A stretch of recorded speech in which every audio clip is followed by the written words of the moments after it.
Welcome to my channel. இன்றைக்கி நம்ம நாரங்காய் வச்சுட்டு ஊறுகாய் எப்படி செய்கிறதுன்னு தான் நம்ம பார்க்க போகிறோம். இது ஒரு வருஷம் ஆனாலும் கெட்டு போகாது. வாங்க அது எப்படி செய்கிறதுன்னு நம்ம பார்க்கலாம். நாரங்காய் ஊறுகாய் போடுறதுக்கு நான் ஒரு நாரங்காய் எடுத்து வச்சுருக்கேன்.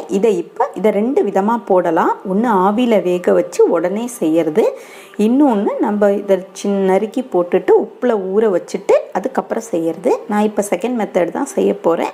இதை இப்போ நான் பொடி பொடியாக கட் பண்ணிவிட்டு வந்தேன். நாரங்காவை நான் பொடி பொடியாக கட் பண்ணி வச்சுட்டேன்.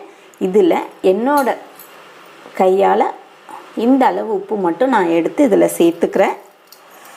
இது 3 நாள் நல்லா ஊறட்டும். ஊறினதுக்கு அப்புறமா நம்ம ஊறுகாய் போட ஆரம்பிக்கலாம்.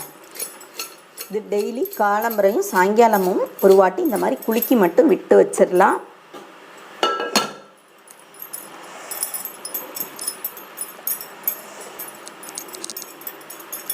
இந்த மாதிரி கட்டி வச்சிடலாம். 3 நாளைக்கு அப்புறம் நம்ம பார்க்கலாம், ஊறுகாய் போடலாம். நாரங்காய் நல்லா ஊறிடுச்சு. நம்ம இப்போ ஊறுகாய் போடலாம். இப்போ நான் ஒரு கடாய் வச்சுருக்கேன். அதில் நம்ம நல்லெண்ணெய் விட்டுக்கலாம்.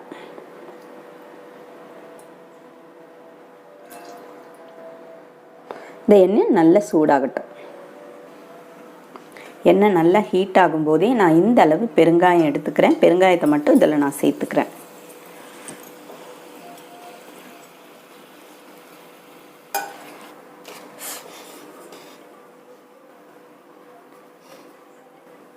இப்போ நான் அந்த பெருங்காயத்தை மட்டும் எடுத்துக்கிறேன். இதை நல்லா பொடி பண்ணிட்டு வந்துடலாம். நான் அடுப்பை ஆஃப் பண்ணிக்கிறேன். நான் மிளகாய் தூள் எடுத்து வச்சுருக்கேன், அதை இதில் சேர்த்துக்கிறேன். நான் அடுப்பை ஆஃப் பண்ணிட்டேன்.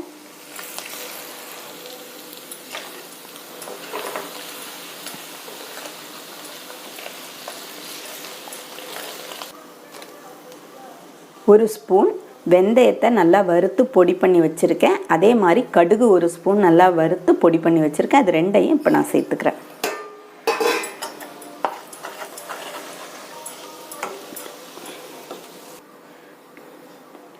அதுக்கப்புறமா நம்மளோட நாரங்காவை நான் அதில் சேர்த்துக்கிறேன். அடுப்பு ஆன் பண்ண வேண்டாம்.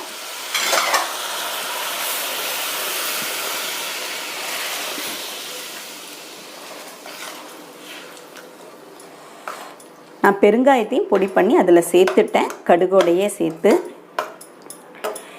இந்த ஸ்டேஜில் உப்பு பார்த்துக்கோங்க. அவ்வளோதாங்க, நம்மளோட சுவையான நாரங்காய் ஊறுகாய் ரெடி ஆகிடுச்சு. இதே மாதிரி இதே அளவுகளோடு செஞ்சு பாருங்கள்.